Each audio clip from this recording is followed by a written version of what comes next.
विचार और व्यवहार हमारे बगीचे के वो फूल हैं जो हमारे पूरे व्यक्तित्व को, पर्सनैलिटी को महका देते हैं। जीवन में कुछ तो सहन करना सीखना ही चाहिए, क्योंकि हमें भी बहुत सी ऐसी कमियां हैं जिन्हें दूसरे भी सहन करते हैं। नमस्कार, मैं हूं कमल श्रीमाली। आप सभी का बहुत बहुत स्वागत करता हूं आपके अपने चैनल में और मासिक राशिफल जून 2021 के इस विशेष एपिसोड में। यह एपिसोड कन्या राशि के लिए है और यह राशिफल आपकी राशि, आपकी नाम राशि अर्थात मून साइन पर आधारित है। जून 2021 में 4 ग्रह राशि बदलने वाले हैं और विशेष बात यह है कि 20 जून 2021 से बृहस्पति भी वक्री होने वाले हैं। वो बहुत ज़्यादा इम्पैक्ट डालेंगे आपके राशिफल पर। तो इन सभी का असर आपके राशिफल पर क्या होगा, यह भी हमने देखा है, यह भी हमने एडजस्ट किया है या इसको भी कैलकुलेट किया है इस राशिफल में। हर मासिक राशिफल के विशेष एपिसोड में बहुत सारे सेगमेंट का, बहुत सारे सेक्टर्स का हम विश्लेषण करते हैं। उसमें सबसे पहला सेगमेंट है वो है आपकी इनकम और आपका इन्वेस्टमेंट। फिर जो आप परिवार का सुख है, भूमि भवन वाहन का सुख है, उसके बारे में विश्लेषण करेंगे। आपकी शिक्षा, संतान सुख के बारे में, आपका स्वास्थ्य और आपके शत्रुओं के बारे में, दाम्पत्य सुख और साथ ही साथ उनके बारे में जिनका कोई प्रेम प्रसंग चल रहा है या जो रिलेशनशिप में है। फिर आपके कैरियर, जॉब या प्रोफेशन के बारे में। और फिर एक विशेष सेगमेंट जो गृह लक्ष्मियाँ हैं, हाउसवाइफ है, उनके लिए। और अंत में हम बात करेंगे जून 2021 के विशेष उपायों के बारे में, जिसको अपना करके आप प्रतिकूलता से राहत प्राप्त करेंगे। जो नेगेटिव है उनसे आप शांत रह पाएंगे या उनसे आप फाइट कर पाएंगे।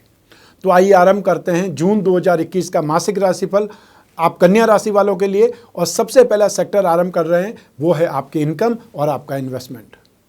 जहाँ तक इनकम का, प्रॉफिट का, गेन का, एप्रिसिएशन का, इन सभी का सवाल है, राशि से 11th हाउस से, लाभ भाव से इसका विचार किया जाता है, विश्लेषण किया जाता है। इस भाव का अधिपति चंद्रमा है जो कि निरंतर कंटिन्यू मूवमेंट करता रहता है। 54 घंटे के अंदर एक राशि से दूसरी राशि में चला जाता है। इस भाव में मंगल विराजमान है, चाहे नीच राशि के, लेकिन राशि से 11th हाउस में हर ग्रह अपना शुभ फल ही देता है। शनि का दृष्टि संबंध है यहाँ पर मंगल पर, और आपकी राशि के अधिपति बुध हैं, वो इस समय भाग्य भाव में विराजमान है। सूर्य के साथ में बुध आदित्य योग का निर्माण कर रहे हैं। तो जून 2021 में आपको एक प्रकार से एग्रेसिवली, बहुत ज़्यादा आपको मेहनत करके और जल्दबाजी में भी बहुत सारे काम करने पड़ेंगे। अर्थात जो लोग सही समय पर, सही जगह पर होंगे वो बहुत ज़्यादा गेन कमा पाएंगे या बहुत ज़्यादा संतुष्ट हो पाएंगे। ये स्थितियाँ आपके लिए बहुत ज़्यादा बेटर है। जो लोग मार्केटिंग में हैं, जो लोग फ़ोन का काम करते हैं, म्यूज़िक का काम करते हैं, उन लोगों के लिए स्थितियां बहुत ज़्यादा बेटर हो जाएंगी। अतः ट्रेडिंग का काम करने वाले, कमीशन एंड ब्रोकरेज का काम करने वाले ज़्यादा संतुष्ट, ज़्यादा सफल रहेंगे। तो जून 2021 में आप में से जो भी लोग टूर्स एंड ट्रैवलिंग या टूरिज़्म से संबंधित लिक्विड का काम करने वाले, चाहे आप लिक्विड में केमिकल का काम करते हो या इत्र परफ्यूम का काम करने वाले लोग हो सकते हैं, दूध का काम, मिनरल वाटर का काम, कोल्ड ड्रिंक का काम करने वाले लोग यहाँ पर ज़्यादा बेटरमेंट देखेंगे, ज़्यादा गेन देखेंगे, ज़्यादा अच्छे ढंग से सर्वाइव कर पाएंगे। लैंड और building, building material, construction, hotel, restaurant, खाने पीने की चीज़ें, eatable goods, mining and herbal product, electrical goods, home appliances, मसाले का काम, नमकीन का काम, ग्रॉसरी स्टोर वाले इस समय काल में बहुत बेटर ढंग से डेवलप करेंगे। और वो तो लॉकडाउन में भी बहुत अच्छे ढंग से काम कर रहे हैं, तो ये समय काल तो आपको और ज़्यादा इम्प्रूवमेंट देगा। जो लोग जो केमिकल का काम करते हैं, मेटल्स, मेडिसिन और केमिकल्स, पेट्रोलियम प्रोडक्ट, साथ साथ में स्क्रैप का काम करने वाले, मैन्युफैक्चरिंग सेक्टर में काम करने वाले, या वो लोग जो लॉजिस्टिक का काम करते हैं, सर्विस प्रोवाइडिंग इंडस्ट्रीज़ में हैं, उन लोगों के लिए भी जून 2021 काफ़ी ज़्यादा बेटर बना हुआ है। और जैसा कि मैंने स्टार्टिंग में बताया था आपको, जो भी ट्रेडिंग का काम करते हैं, एजेंसी बिजनेस करने वाले लोग हैं, उनके लिए स्थितियाँ बहुत ज़्यादा बेटर है। फ़ोन का काम या फ़ोन की एसेसरीज़ का काम बहुत ज़्यादा बेटर ढंग से होगा। IT सेक्टर वाले, सॉफ्टवेयर वाले इस समय काल में बहुत अच्छे ढंग से डेवलप करेंगे। आइए अब बात करते हैं धन और संपत्ति की या इन्वेस्टमेंट की। तो ये राशि से 2nd हाउस से विचार किया जाता है। 2nd हाउस का अधिपति है शुक्र, जो कि 10th हाउस में विराजमान है, बुध के घर में विराजमान है। और साथ ही साथ सबसे बड़ी चीज़ कि यहाँ पर शुक्र पर बृहस्पति की शुभ दृष्टि है, तो शुक्र के भाव पर भी बृहस्पति की शुभ दृष्टि है। तो ऐसी स्थिति में राशि से 2nd हाउस पर शनि, बृहस्पति और मंगल तीनों की यहाँ पर दृष्टिपात हो रहा है। ऐसी स्थिति में आपको इन्वेस्टमेंट में थोड़ा सा ध्यान देने पर बहुत ज़्यादा गेन होने वाला है। तो आपको समय काल का फायदा तो जरूर उठाना चाहिए, क्योंकि राशि से सेकंड हाउस का अधिपति शुक्र बहुत मजबूत स्थिति में है। और साथ ही साथ शुक्र आने वाले समय 22 जून को राशि से 11th हाउस में आ जाएंगे, तो स्थितियां और ज़्यादा बेटर बन जाएंगी। आप में से जो भी लोग जो कमोडिटी के थ्रू इन्वेस्टमेंट करते हैं, उन्हें गोल्ड में, गोल्ड बॉन्ड में, या क्रूड ऑयल में, ऑटोमोबाइल सेक्टर में, या स्टील में, और साथ ही साथ वो लोग जो कमोडिटी के थ्रू काम कर रहे हैं, उन्हें लाल वस्तुओं में भी, कॉपर में भी इन्वेस्टमेंट करना सुखद रहेगा। जो स्क्रिप्ट के थ्रू इन्वेस्टमेंट करना चाहते हैं, वो लोग ऑटोमोबाइल सेक्टर में, कंसल्टेंसी फर्म में, फाइनेंस कंपनियों में, या वो कंपनियां जो कि फैशन एंड कॉस्मेटिक्स से संबंधित सामान बनाती है, या इवेंट मैनेजमेंट की कंपनियां हो सकती है, वो लोग जो मूवी बनाते हैं वो कंपनियां हो सकती है, या कोई चैनल हो सकता है, उसके शेयर्स अगर उपलब्ध होते हैं तो उनमें इन्वेस्टमेंट करना शुभ रहेगा, फ़ायदेमंद रहेगा। जहाँ तक धन और संपत्ति की बात है, ये समय काल में जून 2021 में आपकी कैपिटल बढ़ेगी, संचित संपत्ति या जो भी बैंक बैलेंस है उसमें इम्प्रूवमेंट आएगा ही आएगा। जो भी खर्च करेंगे उसके बावजूद भी ये माह उसमें वृद्धि करेगा, तो स्थितियाँ आपके लिए बेटर बनी हुई है। आइए अब बात करें आपके परिवार के सुख की, भूमि, भवन और वाहन के सुख की। और ये सुख राशि से 4th हाउस से सुख भाव से देखे जाते हैं। इस भाव का अधिपति है बृहस्पति, जो कि रोग भाव में विराजमान है, 6th हाउस में विराजमान है। शुभ स्थिति नहीं है, क्योंकि 2 केंद्र के अधिपति बृहस्पति हैं। सुख भाव भी है और दाम्पत्य सुख की स्थिति का जो सुख देने वाला ग्रह वो भी बृहस्पति है। तो ऐसी स्थिति में आपको अपने परिवार को संभालना पड़ेगा, उनकी आर्थिक आवश्यकताओं की पूर्ति करनी पड़ेगी, या फाइनेंशियल अरेंजमेंट कहीं से भी करके अपने परिवार को आपको सुरक्षित रखना पड़ेगा। चाहे बीमारी हो सकती है, चाहे छोटे भाई बहनों की फीस भरनी हो सकती है, या और कोई घर में सुख सुविधाएं अगर लानी हो तो आपको अरेंजमेंट करना पड़ेगा। और ऐसी स्थिति में आपको ज़रूरत से ज़्यादा एफर्ट भी करना पड़ेगा अपने परिवार के लिए, अपने परिवार की सुख सुविधाओं के लिए या पेरेंट्स के लिए।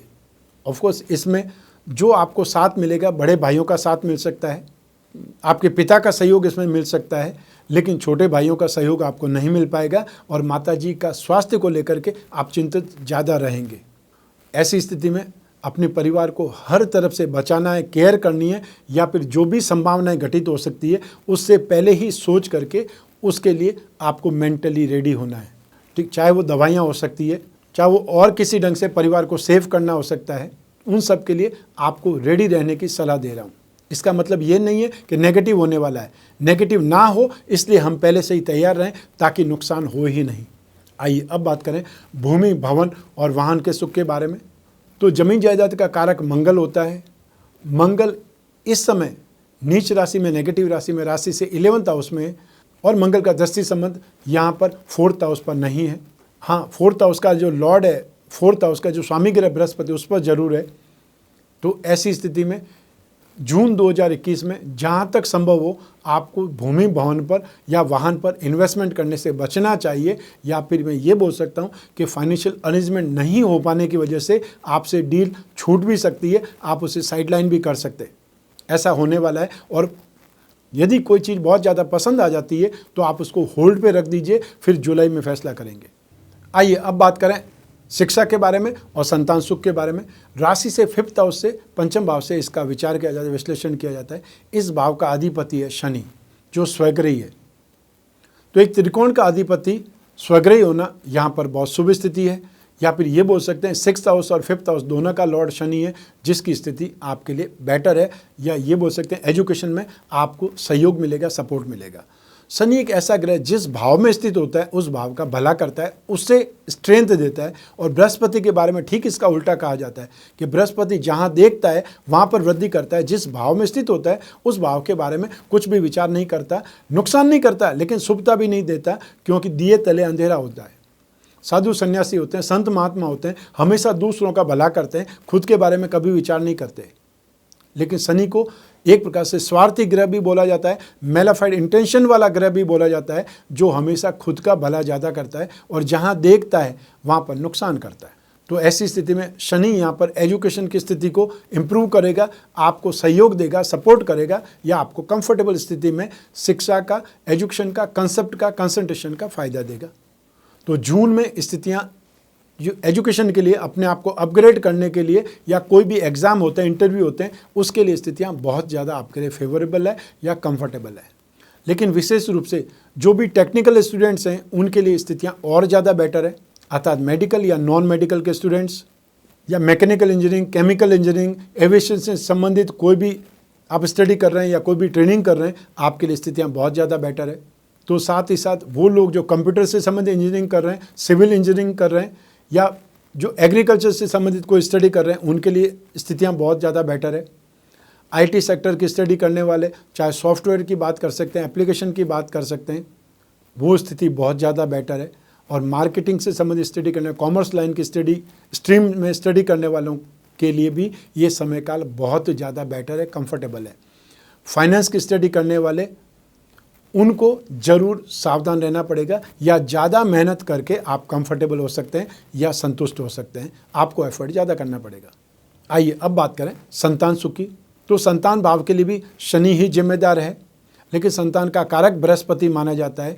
ऐसी स्थिति में शनि यहाँ पर अपनी स्वार्थ पूर्ति करेगा, अतः संतान अपनी इच्छा पूरी करने के लिए जो भी उन्होंने एग्ज़ाम क्लियर किया है या गवर्नमेंट ने ही आपको प्रमोट करके अगली क्लास में आपको भेज दिया है, लेकिन आपके लिए ये विन विन पोजीशन है, अर्थात आप जीत गए, अगली क्लास में मैं आऊँगा तो आपने बोला था कि मैं फ़ोन दिला दूंगा, साइकिल दिला दूंगा, स्कूटर दिला दूंगा, जो भी आपने कमिट किया है वो कमिट अब पूरा करना पड़ेगा। तो संतान अपना स्वार्थ बताएगी और आप उनके स्वार्थ की पूर्ति करेंगे, ये होना ही है।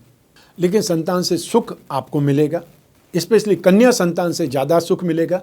वो आपकी केयर ज़्यादा करेगी या आपकी बात को समझ पाएगी या आपको सहयोग करेगी, सपोर्ट करेगी। जो संतान ने अपनी एजुकेशन के बाद में अपनी जॉब के लिए ट्राई किया है, उनको जॉब मिल जाने से बहुत ज़्यादा घर में एटमॉस्फेयर अच्छा होगा, एक हेल्पिंग हैंड या जो अर्निंग पर्सन बढ़ जाने से स्थितियाँ होती है वो सब आपको फल नसीब होगा, या आप अपने आप को बहुत कंफर्टेबल, गौरवान्वित महसूस करेंगे। ये स्थितियाँ कॉन्फिडेंस बढ़ा देती है पेरेंट्स का। जो संतान के बारे में विचार कर रहे हैं उनको सोच समझ करके प्लानिंग करनी चाहिए, क्योंकि यहाँ पर संतान का कारक बृहस्पति रोग भाव में स्थित है। ऐसी स्थिति में बृहस्पति आपको सपोर्ट नहीं कर पाएगा। उसके लिए 14 सितंबर से 20 नवंबर तक का समय वापस आने वाला है, जब बृहस्पति राशि से 5th हाउस में होंगे तो आपको सपोर्ट मिलेगा। और जो लोग मेडिकल ट्रीटमेंट के थ्रू संतान चाहते हैं उनको ज़रूर डॉक्टर से संपर्क करके मेडिकल ट्रीटमेंट स्टार्ट करना चाहिए, ताकि आने वाले दिनों में जब आपकी रिपोर्ट पॉजिटिव आ जाए तो आप प्लानिंग कर सकते हैं 14 सितंबर से 20 नवंबर के बीच में संतान के बारे में। आइए अब बात करें आपके स्वास्थ्य की और आपके शत्रुओं के बारे में, विरोधियों के बारे में। राशि से 6th हाउस से रोग भाव से इनका विचार किया जाता है, विश्लेषण किया जाता है। इस भाव का अधिपति ग्रह शनि है। वो शनि जो त्रिकोण भाव में स्थित है, तो ये स्थिति बहुत ज़्यादा सुखद है कि रोग भाव का अधिपति बहुत सुरक्षित स्थिति में, कंफर्टेबल स्थिति में, बहुत मजबूत स्थिति में, इसका लाभ आपको मिलेगा। बृहस्पति यहाँ पर 2 केंद्र का अधिपति होकर के रोग भाव में विराजमान है, तो आपको अपने हेल्थ के बारे में बहुत ज़्यादा सावधान रहना पड़ेगा। और जो कोरोना की स्थिति इस समय महामारी की स्थिति है, उसमें जितना ज़्यादा आप सेफ रहेंगे, जितना ज़्यादा मास्क लगाना, हाथ धोना, सैनिटाइज करना, उन सब स्थितियों का पालन आपको 100% से ज़्यादा करना पड़ेगा। जो लोग भी डाइजेशन सिस्टम के मरीज़ हैं, डायबिटिक हैं, वो महिलाएं जो गर्भवती है, उनको बहुत ज़्यादा सावधान रहना पड़ेगा, अपनी देखभाल भी करनी पड़ेगी और साथ ही साथ अपना इम्यून सिस्टम बहुत स्ट्रॉन्ग करने के बारे में विचार करना पड़ेगा। खाने पीने का ध्यान रखना पड़ेगा। जो लोग वृद्ध हैं उनको बहुत ज़्यादा मैनेज करना पड़ेगा अपने आप को। जो भी खा जाते हैं या जो भी आपको पसंद है घर वाले बना करके दे देते हैं, लेकिन इस समय काल में आपको स्ट्रिक्टली फॉलो करना पड़ेगा अपने डाइट प्लान को। और जो भी मिठाई है नहीं खानी है, मतलब नहीं खानी है, क्योंकि ये समय काल में डायबिटिक रोगों के लिए, डायबिटिक जो मरीज़ हैं उनके लिए स्थितियाँ ज़्यादा गंभीर बनी हुई, ज़्यादा ख़राब बनी हुई है। तो ऐसी स्थिति में आपको उसको कंट्रोल करना ही पड़ेगा, डायबिटीज़ को डाउन लाना ही पड़ेगा। इसके अलावा जो भी बीपी के मरीज़ हैं, ब्लड प्रेशर के मरीज़ हैं, ब्लड इन्फेक्शन के मरीज़ हैं, दांतों के मरीज़ हैं, या दांतों में आपने रूट कैनाल कराना है, तो इस समय काल में ज़रूरी नहीं हो तो पोस्टपोन कर दीजिए। और बहुत ज़्यादा दांतों में दर्द है तो फिर सही दवाई लीजिए या डॉक्टर के पास में जाना चाहिए, लेकिन ये समस्याएं आपको परेशान कर सकती है। अब बात करते हैं आपके शत्रुओं की, विरोधियों की। बृहस्पति को फाइनेंशियल लॉर्ड बोला जाता है। ऐसी स्थिति में आर्थिक शत्रु आपको परेशान करेंगे, जिनसे लेन देन में विवाद है, फाइनेंशियली लेन देन से संबंधित कोई विवाद है, पैसा आपने लिया हुआ है वापस नहीं चुका पाएँ, ब्याज भी नहीं चुका पाएँ, और चाहे आपने लोन प्राइवेट सेक्टर से लिया है कोई व्हीकल लोन लिया है या बैंक का लोन है तो बैंक वाले भी तकाजा करेंगे, वो भी आपको नोटिस भेजेंगे। तो ऐसी स्थिति में आर्थिक शत्रु आपको परेशान कर सकते हैं। और जो हेल्थ वाली स्थिति है वो मैंने आपको स्टार्टिंग में ही आगाह की है। फिर भी आपको इस समय काल में जो भी आपने लोन लिया है, जो भी आपके विरोधी हैं, उनसे बैठ करके बात तो करनी चाहिए। और जिनसे पैसा लिया है, कमिटमेंट पूरा नहीं कर पाए, उनसे भी बात करनी चाहिए। आखिर फ़ोन नहीं उठाने से कोई समस्या का समाधान नहीं होने वाला है। और जब बात करेंगे, आप भाग नहीं रहे हैं, आप कहीं छुप नहीं रहे, तो फिर वो भी कंसिडर करेंगे कहाँ स्थिति गंभीर है या इस समय काल में फाइनेंशियल फ्लो नहीं है, तो आप कहाँ से देंगे। लेकिन एटलीस्ट आपको सामने तो आना पड़ेगा। आइए अब बात करें आपके दाम्पत्य सुख की, गृहस्थ सुख की, और साथ ही साथ उन लोगों की जिनके कोई प्रेम प्रसंग चल रहे हैं या जो रिलेशनशिप में। लेकिन सबसे पहले हम बात करेंगे दाम्पत्य सुख की। दाम्पत्य सुख के लिए सप्तम भाव से विचार किया जाता है। सप्तम भाव का अधिपति ग्रह बृहस्पति है, जो अपने भाव से नाश भाव में, अपने भाव से 12th हाउस में विराजमान है। तो ऐसी स्थिति में यहाँ पर आपको गृहस्थ सुख में कमी तो दिखाई देगी। लेकिन साथ ही साथ शनि की तीसरी दृष्टि है, तो ऐसी स्थिति में जो कुछ संभावना है वो आपकी शांत भी होगी, अर्थात स्थितियाँ कुछ संभलेगी भी सही, लेकिन गलतफहमी बढ़ेगी, मतभेद हो सकते हैं, वैचारिक मतभेद सामने आ सकते हैं। और ऐसी स्थिति में आपको यहाँ पर एडजस्टमेंट बिठाना होगा, या हेल्थ प्रॉब्लम की वजह से भी गृहस्थ सुख में, दाम्पत्य सुख में कमी आ सकती है। क्योंकि दाम्पत्य सुख होना है, लेकिन उससे नहीं मिलने के कई कारण हो सकते हैं। आपस में विवाद, आपस में मनमुटाव, एक दूसरे की हेल्थ, ये सब कुछ कारण ही तो है। तो ऐसी स्थिति में स्वास्थ्य भी एक कारण हो सकता है, साथ ही साथ मन मुटाव एक कारण हो सकता है। गलतफहमी सबसे ज़्यादा उत्पन्न हो जाती है जब बृहस्पति खुद वीक साइड में चले जाते हैं। और यहाँ तो बृहस्पति शनि के भाव में, शनि के घर में, शनि की राशि में, और शनि के पास में इंटेंशन, जिसको मेलाफाइड इंटेंशन बोलते हैं, वो है। तो ऐसी स्थिति में जानबूझ करके आपके बारे में कुछ गलतफहमी पैदा की जा सकती है, आपके बारे में कुछ बुरा बोला जा सकता है, आपके जीवन साथी को कंप्लेंट की जा सकती है, झूठी कंप्लेंट की जा सकती है, फॉल्स एलिगेशन लगाए जा सकते हैं, और उससे आपकी घर गृहस्थी में विवाद हो सकता है, कांटे बोए जा सकते हैं। लेकिन जो लोग कांटे बोना चाहते हैं वो तो करेंगे, लेकिन आप लोग तो समझदार हैं। तो जिन लोगों को मालूम है कि ऐसा काम कौन कर सकते हैं, तो आपके ऊपर उसका इम्पैक्ट नहीं पड़ना चाहिए। आप दोनों समझदारी से इन स्थितियों को डिस्कस करें, बातचीत करें, और बातचीत से सारे रास्ते, सारी प्रॉब्लम का समाधान हो सकता है। कोई भी कंडीशन में बातचीत बंद नहीं करनी है। लड़े झगड़ा करते रहिए, मन मुटाव होता रहे, या जो सुनाना है सुनाते रहिए, लेकिन बातचीत बंद मत कीजिए, क्योंकि अल्टीमेटली आपका फ्रस्ट्रेशन बातचीत से ही निकलेगा और समाधान भी बातचीत से ही निकलेगा। जिन लोगों की नई नई शादी हुई है उन्हें तो और ज़्यादा सावधान रहना पड़ेगा कि ये सिचुएशन आपको रिश्ता ख़राब कर सकती है, या आपकी लाइफ के स्टार्टिंग में ही ऐसी सिचुएशन आपने सोची नहीं थी, वो सिचुएशन आपको देखनी पड़ रही है। जो लोग जो अविवाहित है, विवाह के बारे में सोच रहे हैं, उन्हें थोड़ी शांति रखनी पड़ेगी। सितंबर के बाद में ही स्थितियाँ आपके लिए बनने वाली है, सही बनने वाली है। तो उस समय आपको जीवन साथी के बारे में विचार विमर्श करना पड़ेगा, या जो भी रिश्ते आते हैं उसके बारे में आप प्लानिंग कर सकते हैं या कैलकुलेशन कर सकते हैं, आप मिलजुल सकते हैं। जो भी हो सकता है मैनेज करने की आप प्रयास करना होगा, लेकिन 14 सितंबर 2021 के बाद में। आइए अब बात करें उन लोगों के बारे में जिनके कोई रिलेशनशिप है या प्रेम प्रसंग चल रहे हैं। तो उसके लिए राशि से 5th हाउस जिम्मेदार होता है, क्योंकि 5th हाउस से गहरी मित्रता अर्थात डीप फ्रेंडशिप देखी जाती है, या प्रेम प्रसंगों के बारे में विचार किया जाता है। 5th हाउस का अधिपति शनि बहुत अच्छा है, पॉजिटिव है, स्ट्रेंथ वाला है। तो ऐसी स्थिति में यहाँ पर आपको सपोर्ट मिलेगा। सेकंड कंडीशन आती है शुक्र की, क्योंकि जो कारक होता है शुक्र प्रेम प्रसंगों का, वो शुक्र है। तो शुक्र राशि से 10th हाउस में विराजमान है, ये स्थिति बहुत ज़्यादा सुखद है। और आने वाली 22 जून को शुक्र अगली राशि में चले जाएंगे, तो स्थितियाँ और ज़्यादा बेटर होने वाली है, और ज़्यादा शुभ होने वाली है। तो ऐसी स्थिति में शुक्र भी आपको सपोर्टिव है। अब बात करते हैं 7th हाउस की। तो 7th हाउस का अधिपति बृहस्पति, वो वीक साइड में है, वो सपोर्ट नहीं दे पाएंगे आपको। तो 100 में से 67% आपके लिए सिचुएशन पॉजिटिव है, 33% वीक बनी हुई है। तो ऐसी स्थिति में फ्रेंडशिप को आगे बढ़ाया जा सकता है, लेकिन साथ ही साथ आपको धैर्य और संयम ये दोनों साथ में डेवलप करने पड़ेंगे। और बातचीत करते समय, मिलते समय इन बातों का खास आपको ख्याल रखना पड़ेगा, नहीं तो आपका रिश्ता आगे नहीं बढ़ पाएगा। आइए अब बात करें आपकी जॉब, आपका प्रोफेशन, बिजनेस या रोजगार के बारे में। और इन सभी के लिए भाव तो एक ही है, राशि से 10th हाउस अर्थात कर्म भाव। तो राशि से 10th हाउस से ही इन सभी का विश्लेषण किया जाएगा। और इस भाव का अधिपति बुध है, जो कि भाग्य भाव में स्थित है, अर्थात एक जो त्रिकोण का अधिपति या केंद्र का जो अधिपति है वो त्रिकोण में स्थित होने से राजयोग की स्थिति आ जाती है।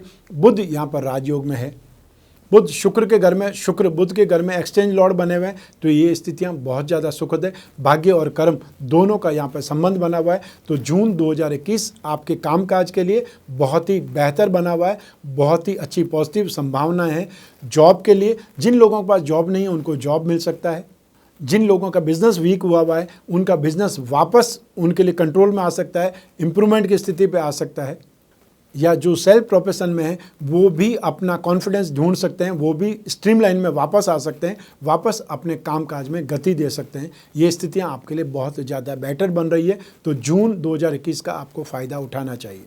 तो जून 2021 में जो लोग भी मार्केटिंग वाले हैं, इंश्योरेंस वाले हैं या agency business, commission and brokerage का काम करते हैं, चाहे ब्रोकरेज कोई भी हो सकती है, चाहे प्रॉपर्टी डीलर वाला है, फाइनेंशियल ब्रोकरेज वाले हैं, लाइसेंसिंग वाले लोग हैं, वो सभी लोग यहाँ पर बहुत अच्छे ढंग से कामकाज करेंगे, डेवलपमेंट पाएंगे, संतुष्ट हो जाएंगे। साथ ही साथ कागज़, कपड़ा, प्रिंटिंग, टेक्सटाइल और साथ ही जो पत्रकार बंधु हैं, चैनल से संबंधित लोग हैं, आर्टिस्ट लोग हैं, म्यूजिशियन हैं, या जो टेलीफोन से संबंधित काम करने, सेल फोन का काम करने वाले लोग हैं, वो भी बहुत अच्छे ढंग से कामकाज करेंगे, डेवलपमेंट पाएंगे। Fashion and cosmetic, readymade garment, event and entertainment, media, electronics, James and jewellery, handicraft, antique, show business, या ये बोल सकते हो सॉफ्टवेयर से संबंधित, डिज़ाइनिंग से संबंधित कामकाज करने वाले लोग भी यहाँ पर बहुत अच्छे ढंग से कामकाज करेंगे। और ब्यूटी पार्लर या फिर सैलून वाले लोग भी वापस स्ट्रीमलाइन में आ जाएंगे, क्योंकि उनके बिना कोई भी ज़िंदगी पूरी नहीं मानी जा सकती। सबसे पहले आवश्यकता होती है हेयर कटिंग की, या औरतों के लिए अपने साज श्रृंगार की, क्योंकि उनको भी बाल कटवाने होते हैं, आईब्रोज करानी होती है। जो सर्विस प्रोवाइडिंग इंडस्ट्रीज़ वाले हैं उनके बिना भी हमारा काम नहीं चल सकता है। और एक और लाइन आपको सपोर्ट करती है, वो है फाइनेंस की लाइन। फाइनेंशियल स्ट्रीम में काम करने वाले, फाइनेंशियल ब्रोकरेज का काम करने वाले, फाइनेंस प्रोवाइड कराने वाले लोग, लाइसेंसिंग करने वाले लोग, बैंकिंग सेक्टर के लोग, राजनीतिक स्थिति वाले लोग, और साथ ही साथ जो एजुकेशन लाइन में, एजुकेशन सेक्टर में है, उन सभी के साथ में यहाँ पर बहुत अच्छे ढंग से डेवलपमेंट करेंगे, बहुत तेज़ी से डेवलप होंगे, ये संतुष्टि से अधिक काम कर पाएंगे। बेकरी का काम, यूटेंसिल का काम, कन्फेक्शनरी आइटम का काम, ये सब कुछ आप इस समय काल में कर पाएंगे। और जो लोग अपना चैनल, अपना अखबार, अपनी मैगज़ीन चलाने वाले लोग हैं, वो भी यहाँ पर बहुत वापस रीडेवलपमेंट देखेंगे। अतः जो लोग बंद कर चुके थे अपनी मैगज़ीन या अखबार, वो लोग वापस उस स्थिति को पाएंगे जब वो कंटिन्यू कर पाएंगे। तो जून 2021 में आपके कैरियर के लिए, जॉब के लिए, प्रोफेशन के लिए संभावनाएं बहुत अच्छी बनी हुई है। और जिनके पास में जॉब नहीं, उनकी जॉब लगने वाली है, उनको एफर्ट ज़रूर करना चाहिए। आइए अब बात करें गृह लक्ष्मियों की, हाउसवाइफ की, क्योंकि ये सेगमेंट हमने आपको समर्पित किया है। आपके बिना घर, परिवार, समाज पूरा नहीं हो सकता, और आपका योगदान बेटर हाफ नहीं, उससे कहीं ज़्यादा है। इसीलिए हमने ये सेगमेंट आपको समर्पित किया है। तो जून 2021 में आपको परिवार के सुख में, स्वास्थ्य के सुख में और दाम्पत्य सुख में सामंजस्य बिठाना पड़ेगा, या इस सुख में कमी आएगी, असंतुष्टि आपको मिल सकती है। आपको अपने जीवन में एफर्ट ज़्यादा करना पड़ेगा, साथ ही साथ सावधान भी बहुत रहना पड़ेगा। ठीक, चाहे वो बीमारी हो सकती है, महामारी हो सकती है, या घर वालों के लिए आपको और ज़्यादा एफर्ट करने पड़ सकते हैं, मेहनत करनी पड़ सकती है। तो इसके लिए आपको मेंटली प्रिपेयर रहना है। और ये पक्की बात है कि जो आपका योगदान है, जो आप मेहनत करेंगी, उसका आपको एप्रिसिएशन भी बहुत जल्द मिलेगा। लेकिन सबसे पहले अपनी हेल्थ को संभालना है, या हेल्थ की रक्षा करनी है, ये सबसे पहला इम्पोर्टेंट काम है। आइए अब बात करें जून 2021 के विशेष उपायों के बारे में। बृहस्पति राशि से 6th हाउस में है, रोग भाव में है, 2 केंद्र के अधिपति होकर के सुख भाव, परिवार का सुख, भूमि भवन वाहन का सुख और साथ में दाम्पत्य सुख, इन सब का अधिपति बृहस्पति है। वो बृहस्पति रोग भाव में पीड़ित है। ऐसी स्थिति में बृहस्पति को उपाय करने की आवश्यकता है। सेकंड चीज, मंगल राशि से 11th हाउस में है, नेगेटिव है। यदि उनका उपाय करेंगे तो आपको इनकम में इंप्रूवमेंट मिलेगा, संतुष्टि आपको ज़्यादा मिल सकती है। और ये मंगल 20 जुलाई 2021 तक नेगेटिव रहने वाले हैं, नीच राशि में रहने वाला है, इसलिए उपाय की ज़रूरत ज़्यादा है। तो जहाँ तक बृहस्पति के उपायों का प्रश्न है, विष्णु की पूजा उपासना करनी चाहिए, विष्णु प्रतिमा पर रोजाना अभिषेक करना चाहिए। पानी में थोड़ा सा इत्र डाल सकते हैं या पानी में केसर डाल सकते हैं, दूध में केसर डाल करके अभिषेक कर सकते हैं। जो आपकी सामर्थ्य जो अवेलेबल है उससे आप अभिषेक कर सकते हैं। और अभिषेक करते हुए ओम नमो भगवते वासुदेवाय इस मंत्र का जाप कर सकते हैं। या आपको विष्णु का स्तोत्र आता हो, पुरुष सूक्त का पाठ आपको आता हो तो वो आप कर सकते हैं। या फिर इंटरनेट से मोबाइल में या कोई भी जो चैनल होता है, म्यूजिक इंस्ट्रूमेंट होता है, उससे थ्रू आप बजा सकते हैं, चला सकते हैं, प्ले कर सकते हैं। उस समय हर बृहस्पतिवार को पीली वस्तुओं का दान करें। मंगल के उपाय की जहाँ तक बात है, आपको हनुमान चालीसा या बजरंग बाण का पाठ करना चाहिए। और जो लोग सुंदरकांड का पाठ करते रहते हैं या इजीली कर पाते हैं, उन्हें रोजाना सुंदरकांड के पाठ करना चाहिए। हर मंगलवार को लाल फलों का दान करना चाहिए। आसपास कोई हनुमान मंदिर है तो वहाँ जा कर के आपको हनुमान जी को सिंदूर का चोला अर्पित करना चाहिए, चढ़ाना चाहिए। अपनी राशि को हमेशा बलवान बनाना चाहिए और आपकी राशि का अधिपति है बुध, और इसके लिए गणपति की पूजा उपासना या विष्णु की पूजा उपासना बहुत ज़्यादा शुभ है। ओम गणपते नमः या गणपति का कोई स्तोत्र, संकटनाशन गणपति स्तोत्र का पाठ कर सकते हैं, राम रक्षा स्तोत्र का पाठ कर सकते हैं। विष्णु जी के लिए पुरुष सूक्त का पाठ बहुत ज़्यादा श्रेष्ठ है। और जो लोग थोड़ा संस्कृत पढ़ना जानते हैं वो विष्णु सहस्त्रनाम का पाठ कर सकते हैं, उससे श्रेष्ठ कुछ नहीं है। और अपनी राशि से संबंधित जो भी रत्न है उसको धारण करके भी आप लाभ उठा सकते हैं। जैसे शरीर का सुख के लिए आप पन्ना पहने, बुद्धि का सुख के लिए या शिक्षा और संतान सुख के लिए नीलम या उसका उपरत्न पहन सकते हैं, भाग्य के लिए हीरा या जरकन पहन सकते हैं। तो ऐसी स्थिति में कन्या राशि वाले जो भी जातक हैं, आप लोग हीरा, पन्ना, नीलम रत्न या उपरत्न का जो भाग्यवृद्धि रत्न लॉकेट है वो धारण कर सकते हैं। इससे आपके जीवन में शरीर का सुख, बुद्धि बल का सुख और भाग्य का सुख मिलेगा। भाग्यवृद्धि रत्न लॉकेट के लिए, उपरत्न के लॉकेट के लिए स्क्रीन पर जो नंबर है उस पर संपर्क कर सकते हैं, या आपकी जिज्ञासा जो भी है रत्नों के बारे में वो आप मालूम कर सकते हैं। और जो बिजनेसमैन है वो अपनी राशि का लक्ष्मी योग रत्न लॉकेट धारण कर सकते हैं। जो जो आपकी राशि से लाभ की संभावना है, धन योगों की संभावना है, उसको आप बलवान बना सकते हैं। और उसके लिए भी आपको स्क्रीन पर दिए हुए नंबर पर संपर्क करना होगा, जिज्ञासा पूर्ति आपकी वहाँ हो सकती है। तो ये था जून 2021 का मासिक राशिफल। ये राशिफल आपकी जन्म कुंडली में से एक ग्रह चंद्रमा पर आधारित है, अर्थात आपकी राशि पर आधारित है, लेकिन बाकी ग्रह आपकी कुंडली में आपको इम्पैक्ट देते ही रहेंगे। और आपकी कुंडली में कौन सा ग्रह कितनी डिग्री का है, नवांश में कहाँ पर है, कौन सी दशा चल रही है, कौन सी अंतर्दशा चल रही है, ये सारा कॉम्बिनेशन, जितने राजयोग हैं, शुभ या अशुभ योग हैं, उन सभी का इम्पैक्ट आपको ही मिलता रहेगा। और ऐसी स्थिति में जब समस्याएं ज़्यादा हो, समस्याएं गंभीर हो, या कोई बहुत बड़ा निर्णय करना हो, आप कश्मकश या दुविधा की स्थिति में, तो फिर अपनी जन्म कुंडली का विश्लेषण जरूरी हो जाता है। और इस समय काल में महामंदी और महामारी के तौर में खुद को सुरक्षित रखने के लिए, या जो संभावनाएं कैसे डेवलप कर सकते हैं, कैसे बिजनेस को चेंज करें, नौकरी छूट गई है तो वापस नौकरी कब मिलेगी, या नौकरी का इंतजार करना है, या कोई न कोई बिजनेस करना है छोटा बड़ा, उसके बारे में जानकारी प्राप्त कर सकते हैं। सब मिला करके अपनी कुंडली का विश्लेषण करवाने के लिए स्क्रीन पर जो नंबर है उस पर संपर्क कर सकते हैं, अपॉइंटमेंट फिक्स कर सकते हैं। फिर आप अपनी जो भी समस्याएं, जो भी प्रश्न है, जो भी जिज्ञासाएं, जो सपने आपने देखे हुए, वो सपने कैसे पूरे हो सकते हैं, उसके बारे में विचार विमर्श कर सकते हैं, डिस्कस कर सकते हैं, और जो भी उचित उपाय होंगे वो मैं आपको बतलाऊंगा। तो इस एपिसोड को यहीं समाप्त करते हैं। मैं कामना करता हूँ कि आप स्वस्थ रहें, प्रसन्न रहें, सुरक्षित रहें, अपना और अपने परिवार का बहुत बहुत ख्याल रखें। आप सभी को मेरा नमस्कार, बहुत बहुत शुभकामनाएं। ईश्वर आपकी रक्षा करे। धन्यवाद।